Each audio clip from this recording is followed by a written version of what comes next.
So, chapter 14 is called Guna Traya Vibhaga Yoga. Guna is the three modes, Guna is the modes, and Traya are the three modes. So the translation in English is the three modes of material nature. And we said that the single word summary for chapter 14 is bars, which are the three prison bars or the three gunas that are actually shackling you. Sattvagun, Rajagun, and Tamagun. So yes, even the Sattvagun is considered prison. So think of a prison. In a prison, you can have different types of cells, right?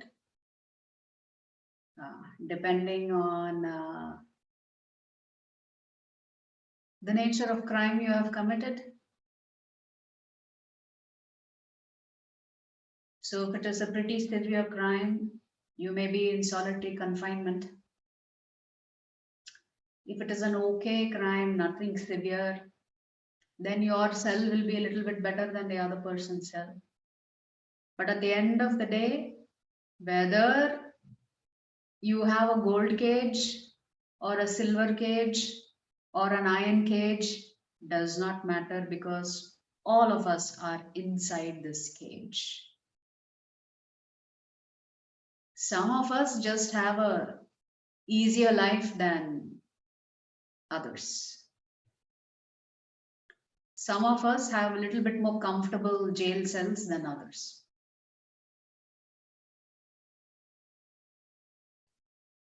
But otherwise, we are all in jail.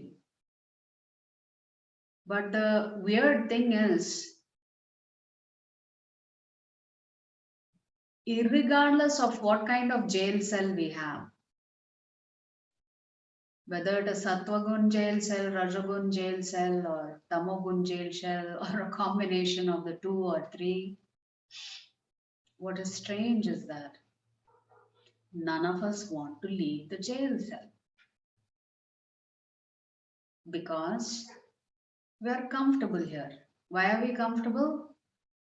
Because we've been conditioned to become comfortable in this jail cell.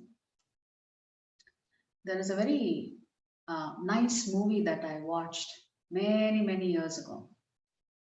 And I still like that movie. If I have a choice to watch any movie, I'd love to watch that movie again. The movie's name was Shawshank's Redemption. In that movie,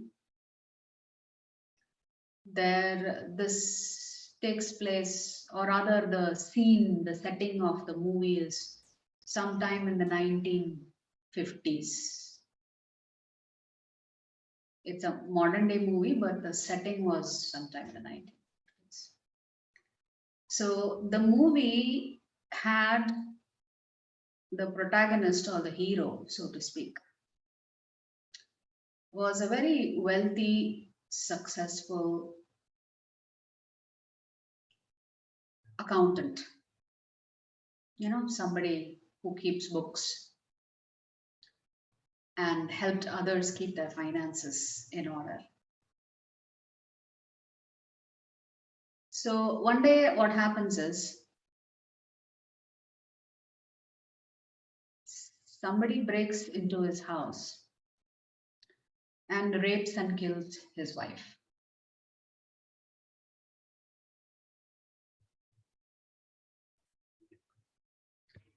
It just so happens he gets arrested for the crime. And he gets thrown in jail. So initially, when you get thrown in jail and you know you are innocent, you'll try to fight it intensely.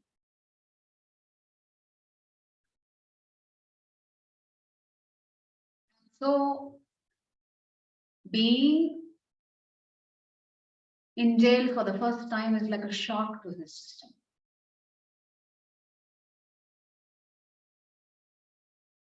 And usually in jail, what happens when he meets the other inmates, Everybody wants to know why he's there, and then he in turn gets to know why everybody's there. In this process, what happens is everybody claims that they are innocent, that they've just been thrown into jail.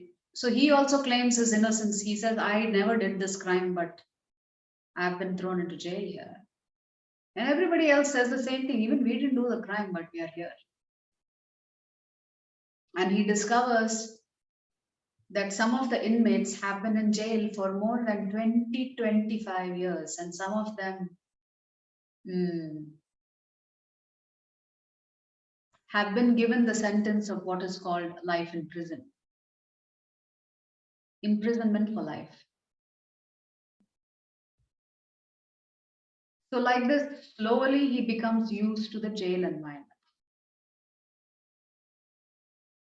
He figures out how to get cigarettes, how to trade this for that, how there is violence, how to avoid violence. He gets beaten up initially by the other inmates until he figures out there are different gangs within jail itself. And he becomes very good friends with one particular inmate who's serving a life sentence. And this accountant is white. The other person in the jail for life is black. But they develop a very close friendship. The black man is much older. And of course, this person who's recently been put in jail is much younger. So in the US system, what happens is if you have good behavior or good conduct,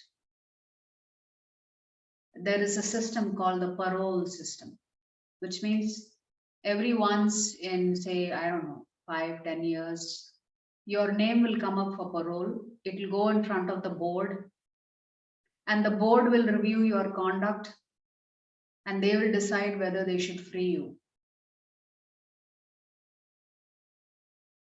This is called parole.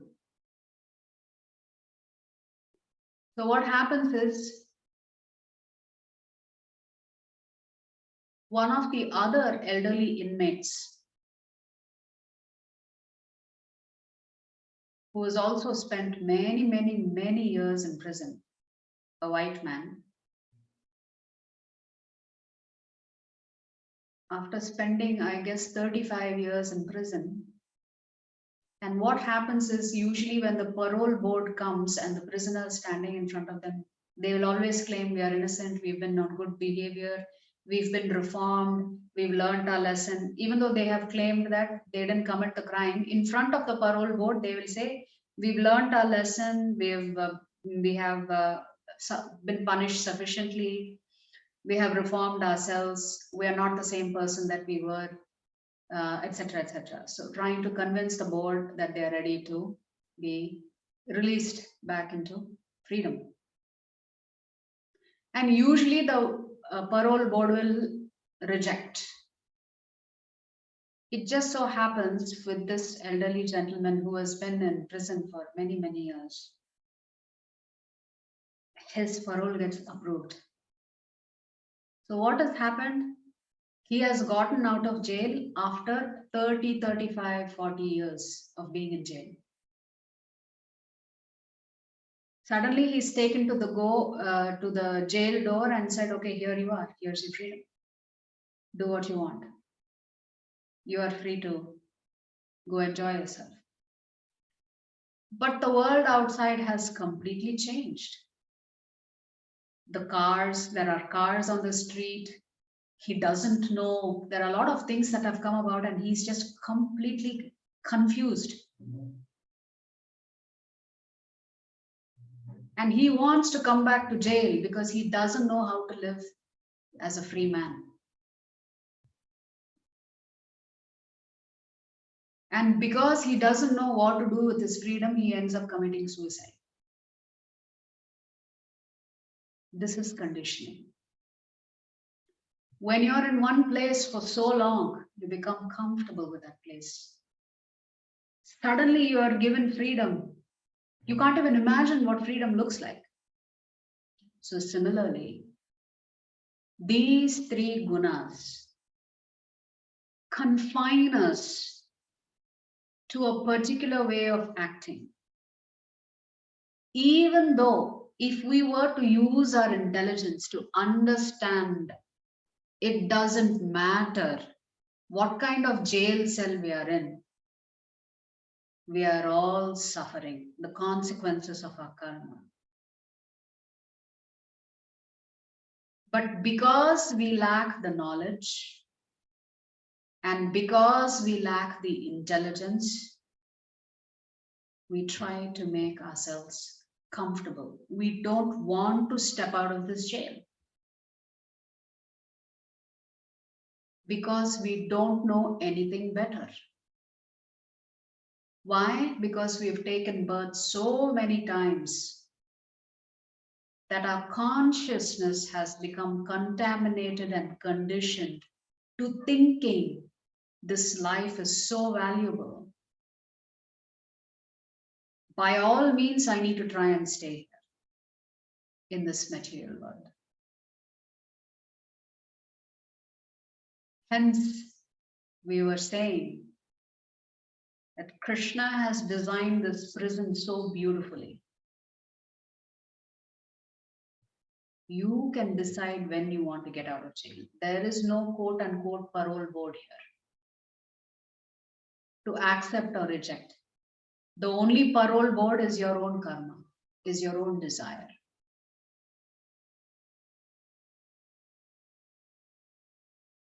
Does that make sense? The analogy of that movie with why we are so comfortable here? Why we don't even try to actually, Prabhupada says we are so foolish, we don't realize we are suffering. Only when you realize you're suffering and you want to do something about it, then you will try to get out of the jail. But if everybody thinks life is just perfect, what's the big deal? Why should I try to get out of this jail?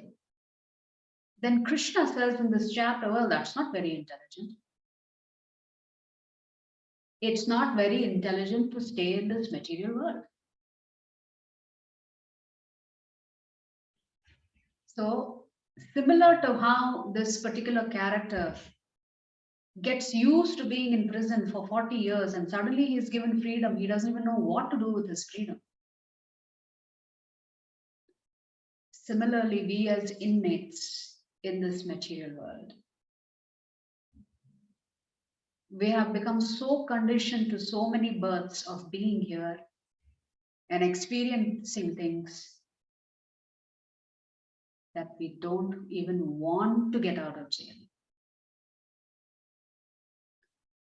And hence, this design of this material world is so unique. If you really want to get out of jail, you can get out of jail anytime you want. Follow the instructions of Lord Krishna.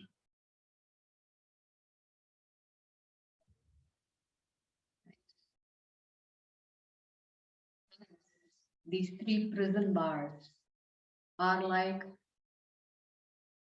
artificial shackles on you. You can break free of the shackles by following the instructions that Krishna has given in this chapter 14. So this Bhagavad Gita has 700 verses. Out of those 700 verses, 100 verses Krishna talks about gunas. Satogun, Rajagun, Tamogun. So you can imagine the importance of understanding the gunas. How are they actually influencing you? And practically speaking, how do we get out of this cycle? So we learned that the word guna means ropes. And these three ropes are like the primary colors, red, yellow, and blue. And so you can have a combination of experiences under these three gunas. But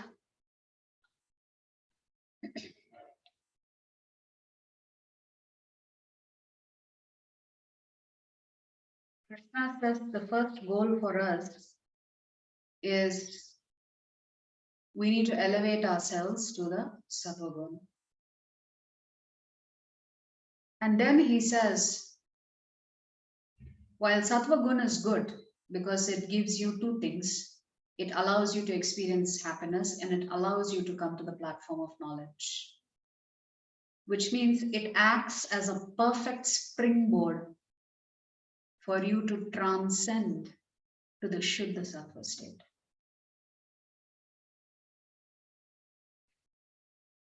So there was a time when Srila Prabhupada was being transported in a car to the temple from the airport. And there was a signboard that said, some road work was going on. And there was a signboard that said, temporary inconvenience, permanent improvements.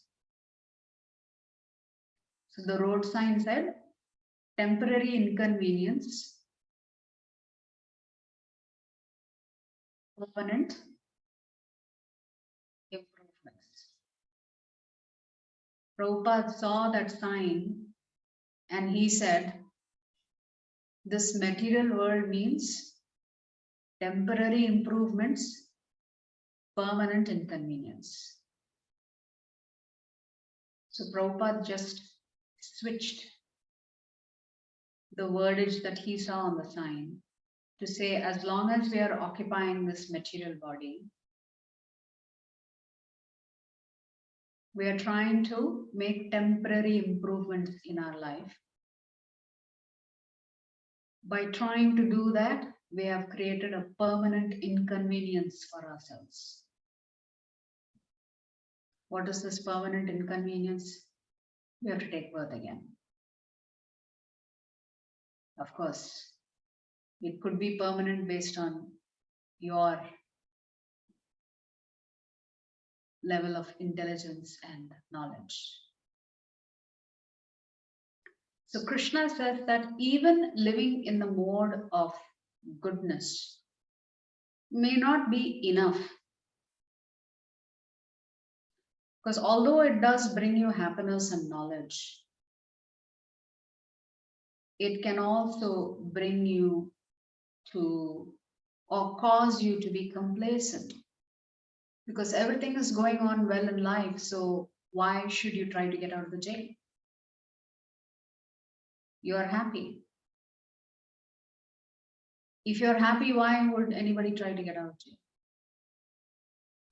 So even quote unquote, when you're happy, you can still be foolish when you don't recognize that you're suffering.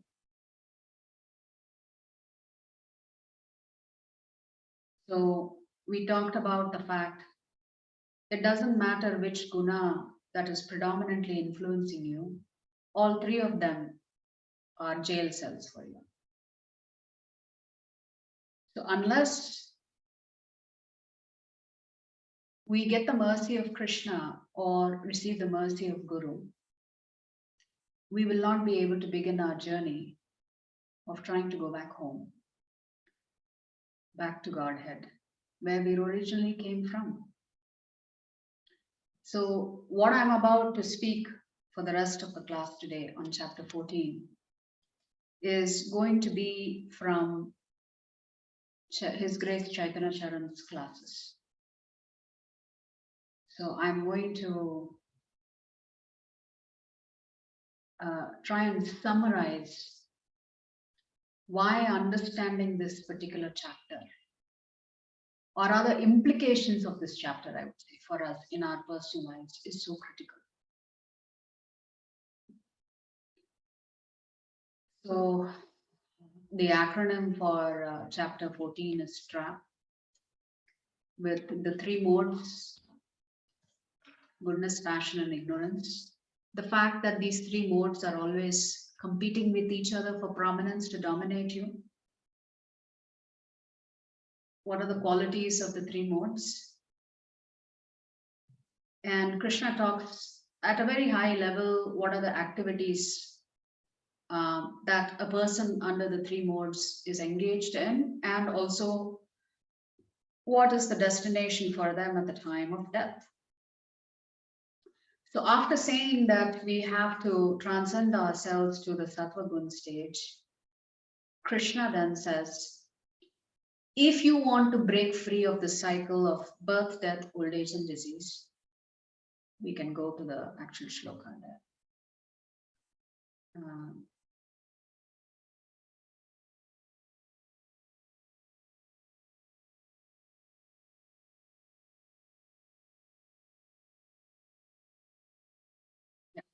Shloka 20. When the embodied being is able to transcend these three modes associated with the material body, he can become free from birth, death, old age, and their distresses, and can enjoy nectar even in this life. So for the first time, Krishna is saying that there is a mode beyond the three modes, which is called the transcendental mode, the mode of transcendence. The mode of transcendence is Shuddha Sattva, pure goodness. Or it is also called Vishuddha Sattva. So in response to this question, this statement, Arjuna quickly asks the question, oh, so what is this mode of transcendence? And how does one get to that platform? And the person who is in this transcendent mode, how do they act and how do they behave? But before we come here, there are a couple of shlokas that have deeper meaning, which we will come to. So in shloka 3, Krishna is saying, the total material substance called Brahman is the source of birth. And it is that Brahman that I impregnate, making possible the births of all living beings, O son of Bharata. So here, Krishna is referring to himself as Mahavishnu. So creation, the primary creator is Mahavishnu. So that process of creation is called Sarga. And then Lord Brahma is considered the secondary creator. And what Lord Brahma does is called Visarga. So Lord Brahma actually creates the 5 elements. And then from there on out, all the universes have the moving and non-moving entities. So in Shloka 3, Krishna is referencing to the process of how Mahavishnu actually creates all the universes.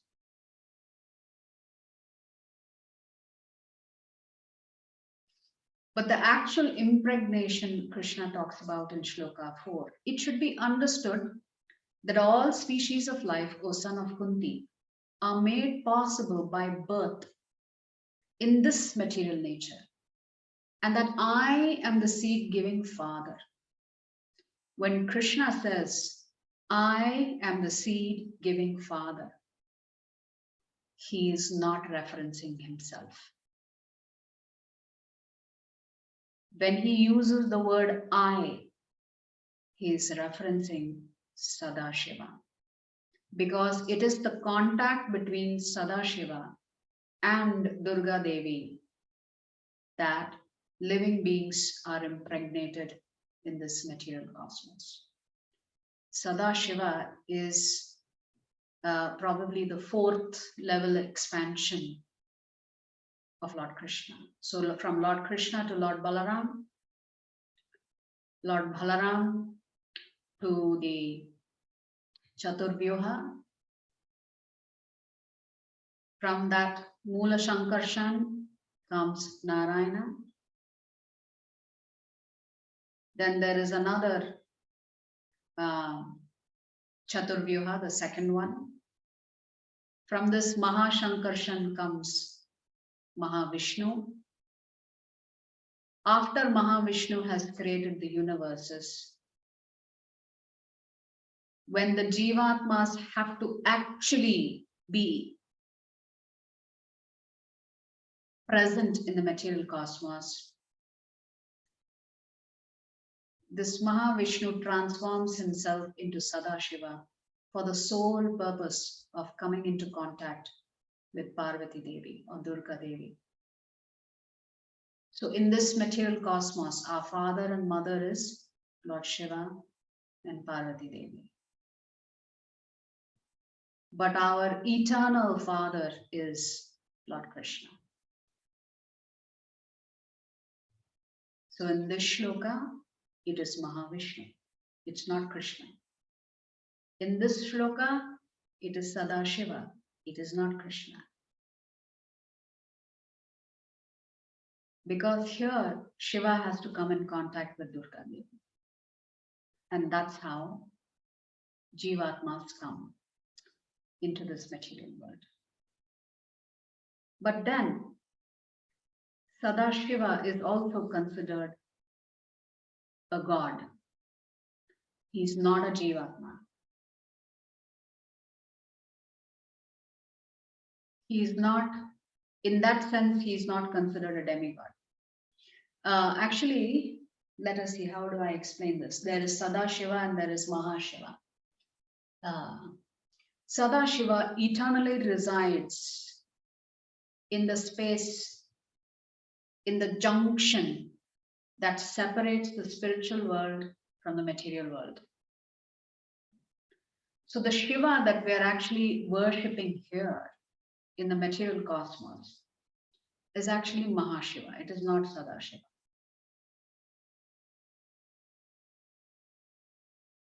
Because Sadashiva never enters the material world.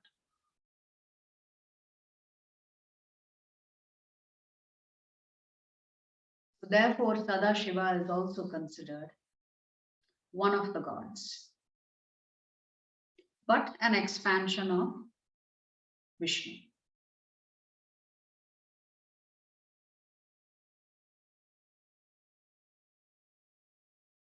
Therefore, it is not surprising that the Jivatma is going to have the qualities of both the father and the mother.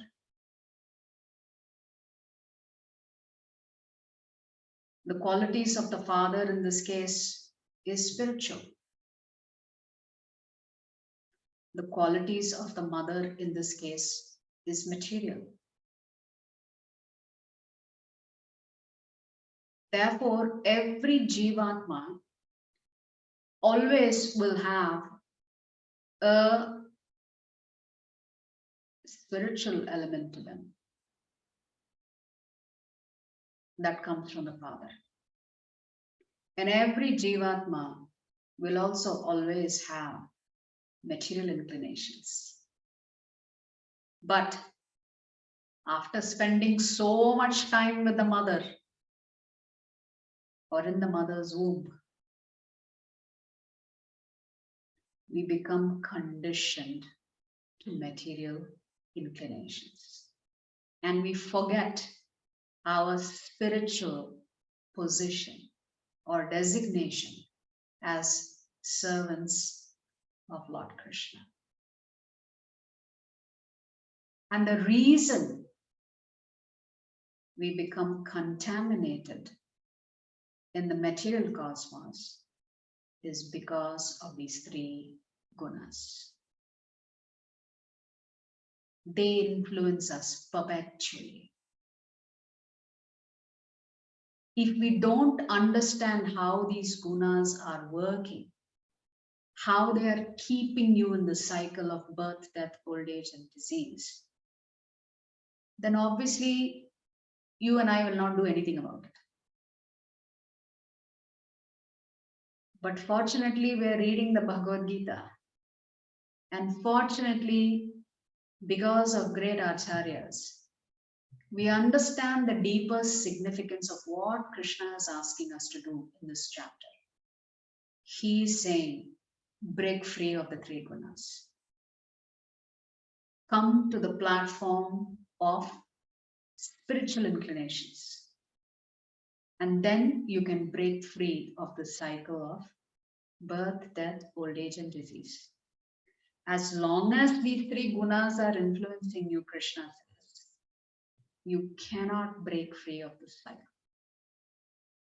You cannot break free of the cycle. Even if you're only under the influence of Sattva Gun, even then you cannot break free. Although it provides a platform for you to get to the transcendental platform. So far, clear what I've explained? Hare Krishna.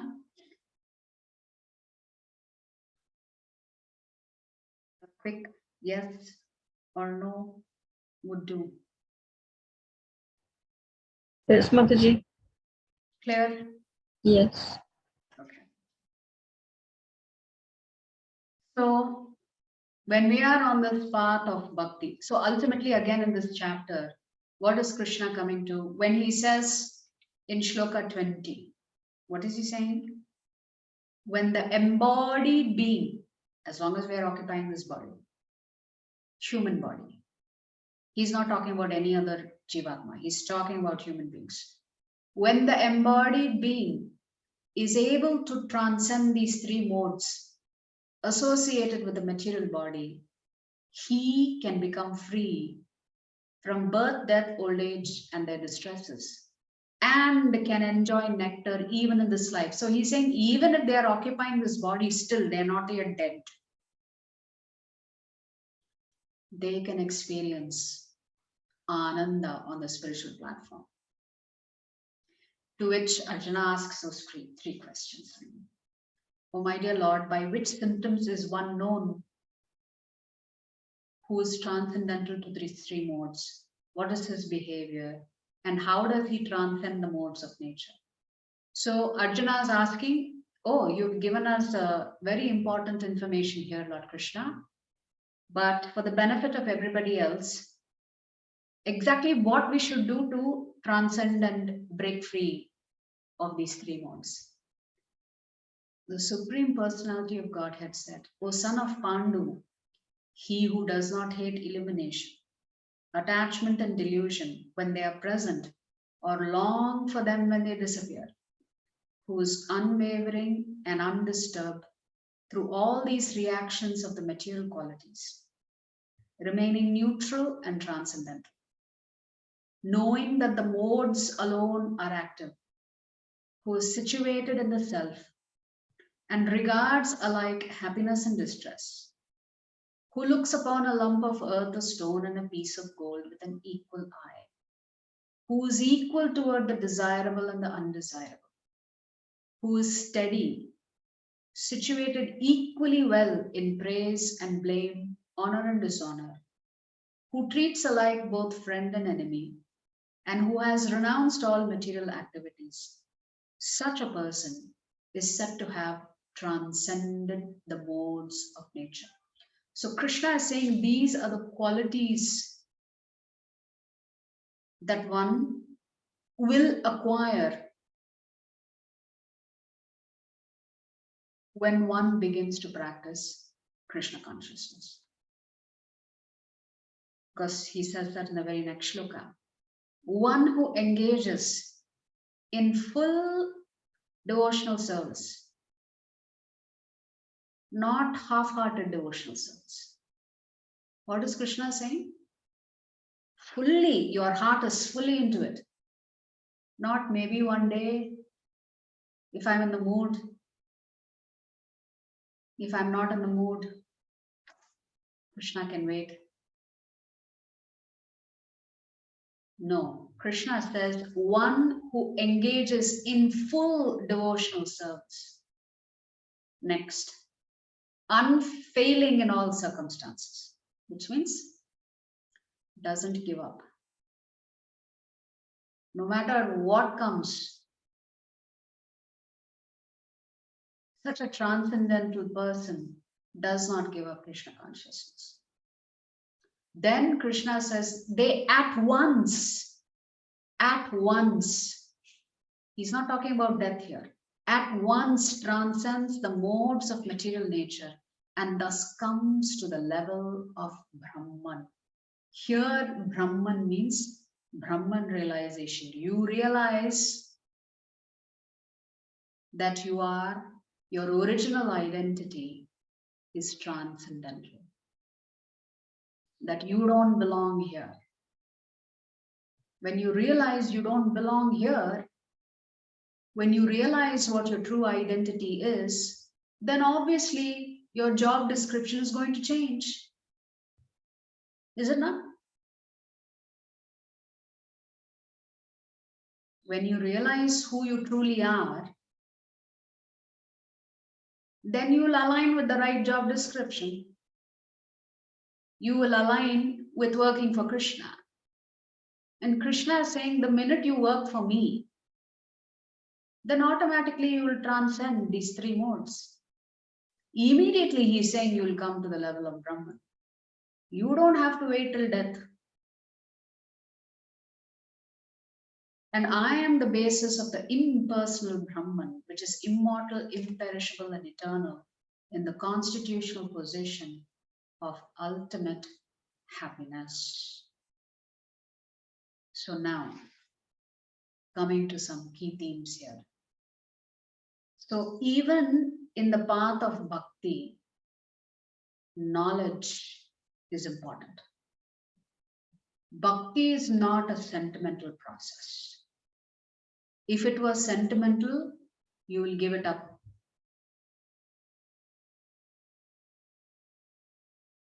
So philosophy is an important and integral part of practicing bhakti yoga. For me personally, understanding a little bit of this philosophy, we don't have to become experts, is actually the crux, especially for highly educated people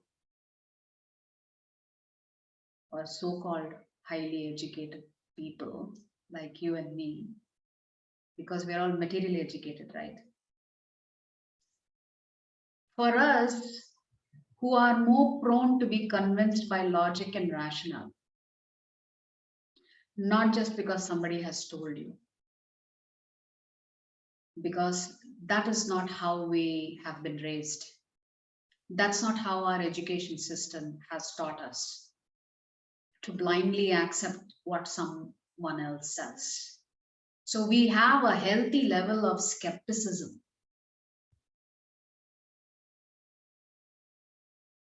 when it comes to matters of spirituality.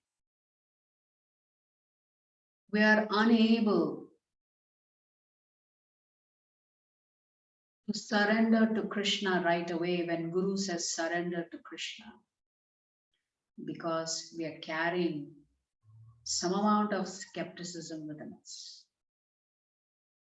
Therefore, knowledge and philosophy becomes an important part for you to strengthen your faith. Would you all agree with this? Or am I going off on a tangent? Do you agree that we all struggle with just understanding the logic and rationale, and that we're not ready to just accept anything and everything, even though it may be coming from the Holy Scriptures? Can we agree on that? Or am I the only one who feels that way? Yes, Mother. Agreed. Agreed, Mother.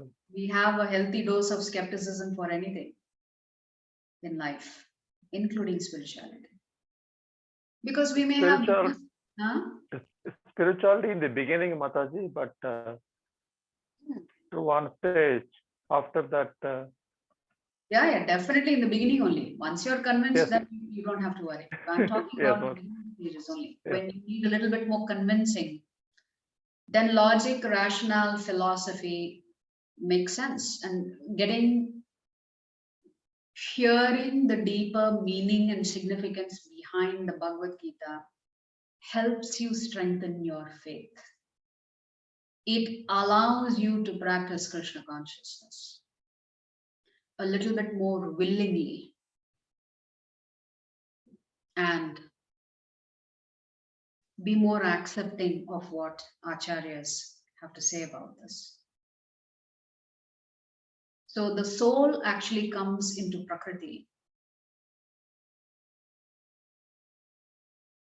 through the association of Shiva and Parvati. Of course, we don't come just accidentally. We have a desire to come here, or we've had prior karma that causes us to take birth again. So this entire chapter 14 actually focuses on how the material nature, remember we said we are born with two natures. We have qualities of the father and we have qualities of the mother.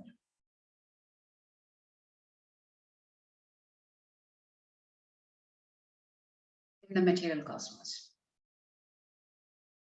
So this material side entangles us so much,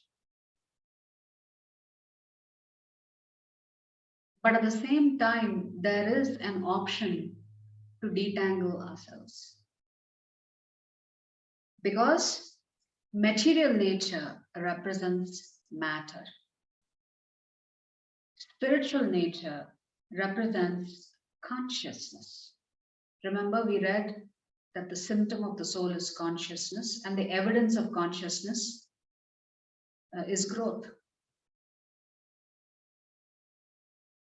So on one side, you have matter, which is your mother, the qualities that you receive from your mother. On the other side, you have consciousness, which is the quality of your father. So the interaction between consciousness and matter are shaped by the three gunas. So when consciousness comes into contact with Prakriti in the form of these three gunas, then you begin to experience life through your desires, and desires, of course, lead to karma, and the cycle goes on. So these three modes are so subtle, the sattva gun, rajagun, and tamagun, but they're constantly shaping the consciousness. And this is how Srila Prabhupada explains the consciousness achieves a covering and it gets contaminated because it begins to think, I am of this world. I'm meant to enjoy it here.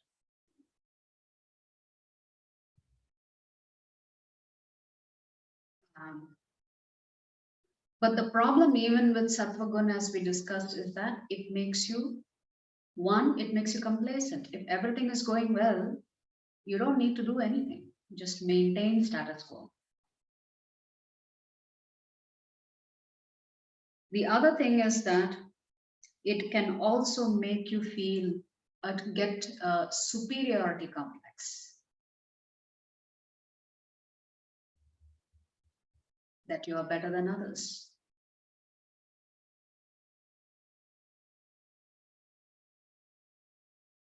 And this is how we can get stuck in the cycle. Then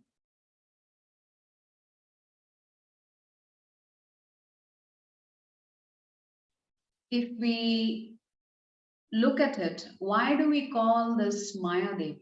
Why are we calling Prakriti Maya Devi? Because we are ensnared by this illusion. So what is this illusion? Chaitanya Charan Prabhu uses an example to describe how we get trapped by illusion. So let us say you go to a car dealership. There are two kinds of salesmen.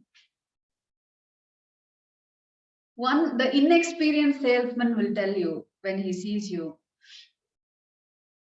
would you like to buy a car? The experienced salesman will tell you, oh, thank you for coming to a car dealership. We have all these different cars. Which kind of car are you looking for? What's your budget? Etc. etc. etc. Right?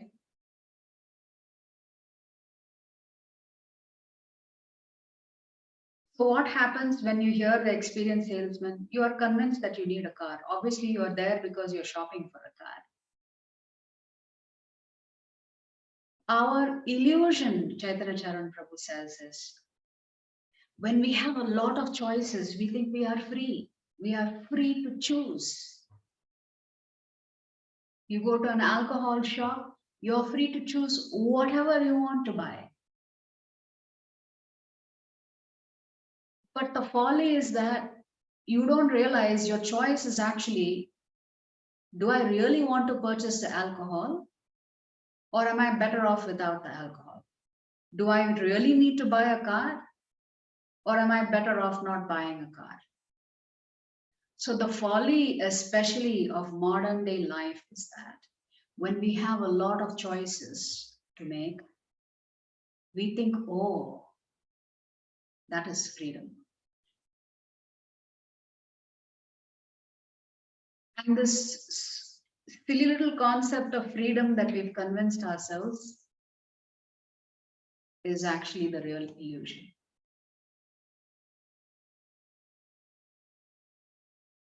So it is actually when you have this quote unquote freedom of choice, you're actually operating under the mode of passion. Because the mode of passion makes you feel like, wow, I have so many choices. Like so many TV channels, I can choose whichever one I want to watch. I can keep flipping the remote.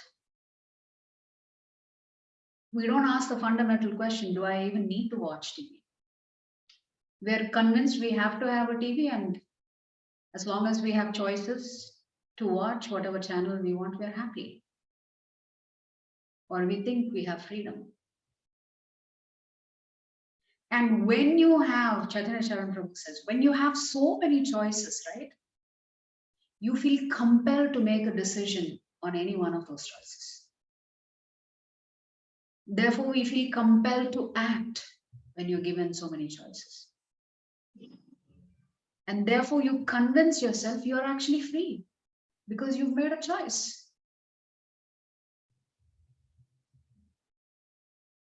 So this is the illusion of freedom.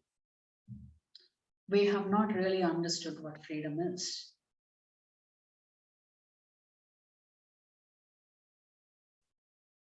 Freedom doesn't mean you have so many different varieties in life. You can choose any one of them and make yourself comfortable. True freedom is actually understanding that you're trapped here. You need to get your way out. And how you get your way out is what is actually covered in chapter 15. So these three modes, Sattvagun, Rajagun, and Tamogun, influence your moods. So the modes of nature influences your moods, and therefore it influences your behavior, your attitude towards life, how you make decisions, how you arrive at solutions or whatever, solutions based on the material platform. So which means for us, the ultimate solution for us, how do we get out of this?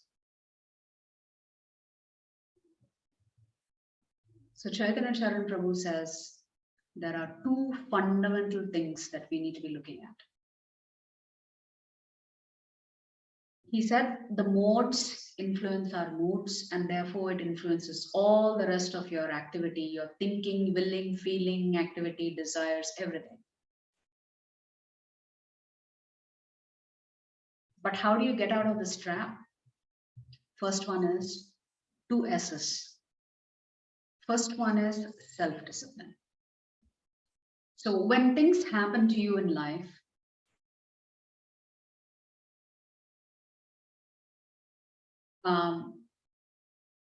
actually that one would be the next S. So let's talk about self-discipline. So this is where Acharya's instructions actually come into play. The Shastras tell you certain do's and don'ts. Yes, we've understood that the main principle is to always remember Krishna and never forget Krishna. But just for the sake of argument, if we're not ready to accept God, then at least we have to begin to follow some amount of rules and regulations so that our life functions, or we feel there is some amount of control or sanity to our life. So some amount of self-discipline is required. So let us say you have this body. This body is called a yantra, or a device, or a machine. We have to actually learn how to drive this machine. To learn how to drive this machine takes self-discipline. To learn how to drive this machine, we need an instructor. And these instructions comes through the form of Guru, Sadhu, and Shastra. Through the association of Vaishnavas, through your spiritual master, through our founder Acharya Srila Prabhupada, and through the scriptures. So you learn, first of all, how to drive this machine that you're occupying, this body that you're occupying, by following the instructions. So following instructions means it requires some amount of discipline for you to acknowledge the instructions, accept the instructions, and begin to follow it. The second S is self-discovery. So the first thing is, you first have to learn how to drive the car. Self-discovery will tell you what kind of car you have. So not all cars can be driven in the same way. An Alto is not a BMW. So the way you would drive a BMW versus an Alto is going to be different. What do we mean by this self-discovery? So you need to know which guna are you primarily under the influence of. What type of model of car are you driving? Are you predominantly in Sattvagun? Are you predominantly on the Rajagun? Or what is the combination? Do you know? So this is the second S, self-discovery. Actually, Krishna himself is talking about that in this chapter, but it is not visible or apparent unless you dig deeper into the shlokas. So how do you get out of this trap? The solution is self-discipline. First of all, learning how to drive this car. Just the basics. Then discovering what kind of car you're driving and appropriately adjust your driving behavior.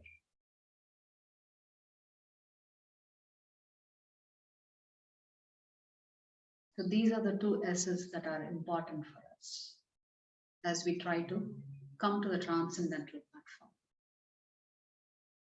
So it takes us time to get familiar with the car. So similarly, through the act of self-discipline and with some level of commitment, we can get to understand how this body functions, which includes the subtle body, and then go deeper into how the mind and intelligence is being influenced by the three gunas, how your senses are being influenced by the three gunas. Okay. So these were some concepts. Some more is there. So I don't know if I will finish. Yes, I think I should finish today. So what does the mode of goodness really mean? Krishna uses some key terminologies here. So for the mode of goodness, he uses the term prakasha, which means he says, the 9 gates are illumined with knowledge, he says. What knowledge? He's not talking about spiritual knowledge here.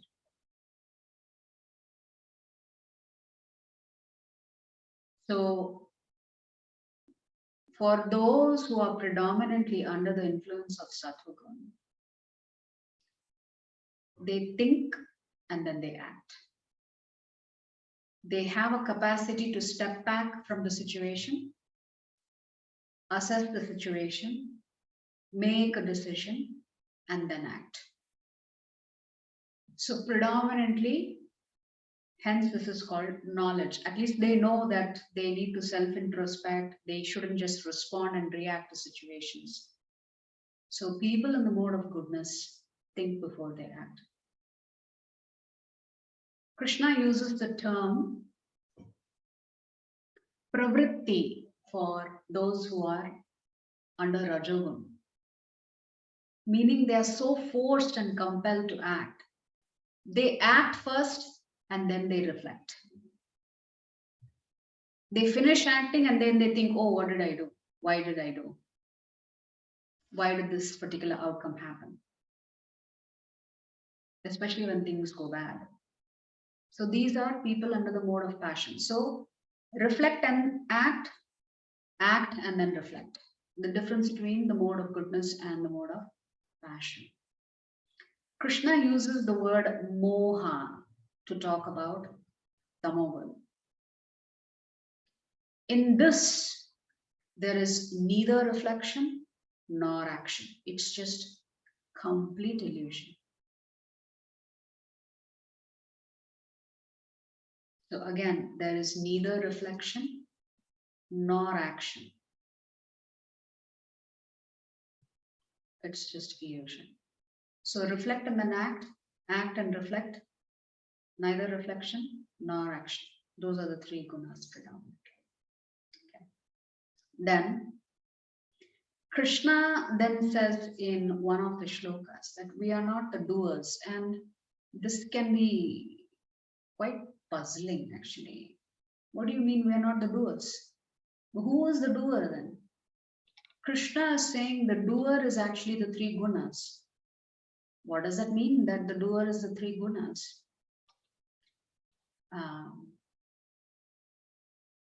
Yeah, here we go.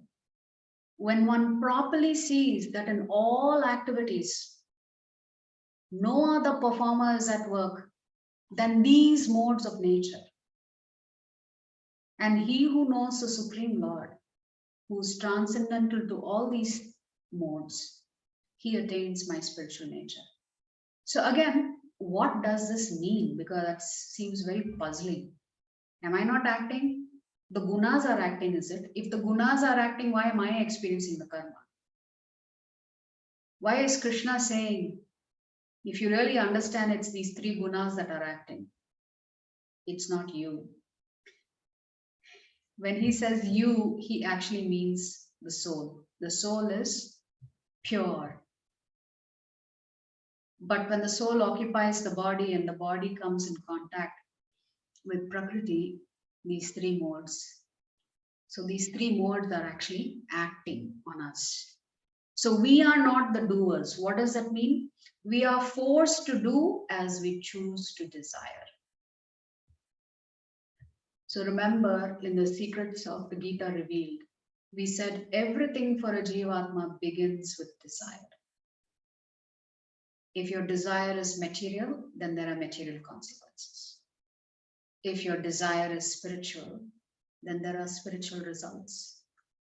Our choice is what is the balance we should have between our material desires and spiritual desires.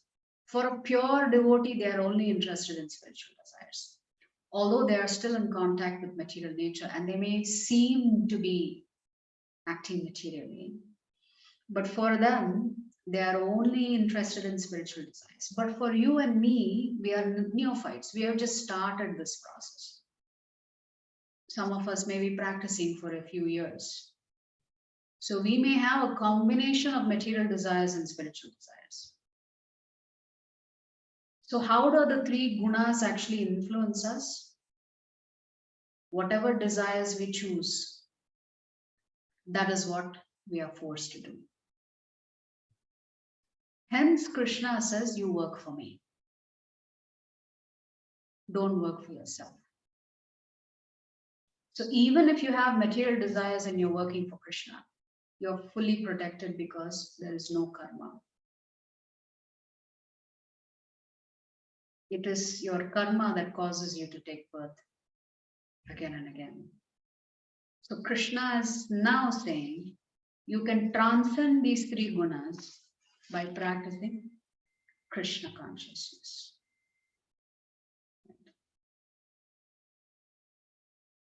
So this is what I really wanted to cover in chapter 14. Chapter 15, I will give you a brief introduction and we'll take up the actual chapter tomorrow. So chapter 15 is called Purushottama Yoga. It is a short chapter with just 20 shlokas. So this is the yoga of the Supreme Person. So in this chapter, what Krishna is going to be doing, by the way, the single word summary is the escape plan. So Krishna is saying, I will act as your attorney in this jail. I will guide you out of this jail. I'm going to tell you what kind of jail you're in and how you can transcend these three cells. Now I'm going to give you the GPS that will get you to that jail door.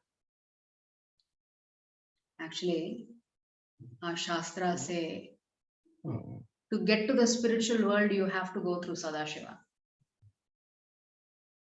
So Sadashiva is manning the gate to the spiritual world. To travel through the spiritual world, you have to first get permission from Sadashiva. He has to give you that approved on your pardon. There is parole and there is pardon, right? Pardon means you have been completely forgiven of all of your sins. So which means only if you are pardoned will you reach Sadashiva. If you are parole, what will happen is you may come back in the Sattva Gun and come back and reoccupy the material world to enjoy yourself, or you may move to higher planetary systems. Does that make sense? Does everybody understand the difference between parole and pardon? Parole means because of good behavior, you're free to go out of jail.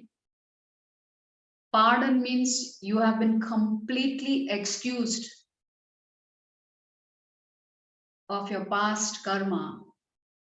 And the minute you're excused of your past karma, there's no need for you to be in this material cosmos anymore. Your destination is the spiritual world. So for us, parole means you're in Sattva Gun and you'll keep going to the upper planet systems, come down. Go to upper planet systems, come down. You'll get a little bit more freedom, that's all. You live a longer life. You will experience less distress in the heavenly planets. What are you and I looking for? We are looking for pardon. Pardon by whom? Krishna. So the person that is manning the gates to the spiritual world, before you can enter, you have to go through Sadashiva.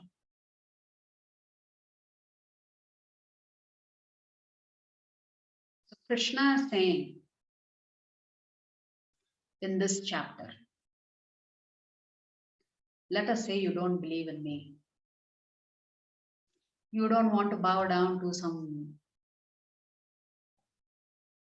superior personality somewhere far off. I'm supposed to believe that there is a spiritual world. I'm supposed to believe that there are millions of jivatmas, nitya siddhas residing there. These all seem too fantastical to me. I can't believe it. You will notice in the Bhagavad Gita, in almost every chapter, Krishna talks about the importance of knowledge. In chapter 18, Krishna says, surrender to me. But most of us are going to have big problems surrendering to someone that we don't know. Simply because he said, surrender to me, doesn't mean we are going to surrender that easily. Therefore, for logical, rational, quote unquote, materially educated people like you and me, Krishna emphasizes knowledge. So in this chapter, Krishna will say, fine, you don't believe in me. You are more sold on logic and rationale. Then for you, the path is the Vedas. Because everything is explained there. If you follow the Vedic scriptures, that is your escape plan. You will finally come to the prison door and Shiva will unlock it after checking whether you've been pardoned fully. So the escape plan or GPS, when you want to go from location A to location B, you turn on your GPS and it tells you, go left, go right. And then it says, you've arrived at your destination. So you can arrive at the destination, which is the spiritual world, by following the instructions of the scriptures. If you don't want to follow the instructions of Krishna, where he says, simply practice bhakti yoga and surrender to me, then Krishna says, since you're so inclined to jnana yoga, and after all, this is the jnana yoga section of the Bhagavad Gita.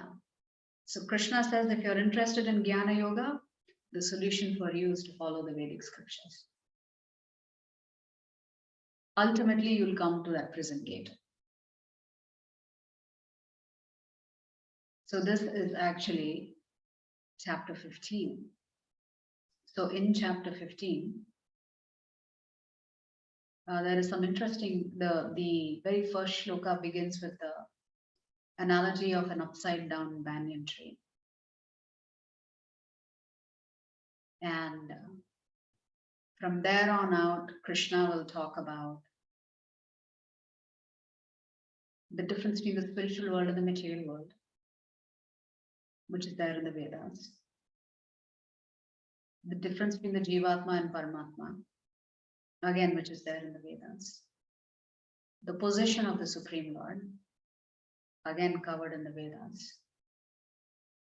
And in this particular chapter, there are 3 shlokas that is called the Shloke Bhagavad Gita. In chapter 10, we said Chatur Shloke Bhagavad Gita, 10.8, 9, 10, 11 in chapter 10. In chapter 15, there are 3 shlokas, 16th, 17th, and 18th shloka. That is called the Shloke Bhagavad Gita. Why is it called Shloke Bhagavad Gita? It summarizes the entire Vedas in 3 shlokas. Hence it is called Shloke Bhagavad Gita. So we'll learn more about this tomorrow. So chapter 15 will take up tomorrow. Thank you for giving me the opportunity to talk about chapter 14 in a little bit more detail.